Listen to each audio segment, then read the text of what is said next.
Во изминатиот период за жал фудбалскиот терен во општина Карбинци, каде настапува истоимениот третолигаш, беше мета на вандализам со уништување на самата инфраструктура. Градоначалникот Виктор Понов во гостувањето во Зум анализа Небнет телевизија потенцираше дека се водат постапки против дел од вандалите. Да, имавме вакви прекршоци, веќе се постапи по дел од нив во изминатиот период, согласно инспекторатот за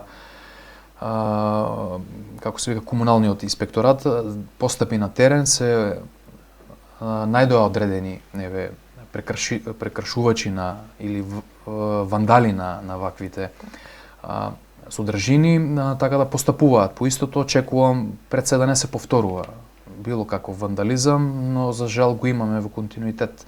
Дали е тоа низ урбана опрема, детски игралишта, спортски терени и се што е јавно подлежи на вандализам, меѓутоа се надевам дека со дополнителен мониторинг од наша страна ќе имаме детекција на истото, а пред се превенција.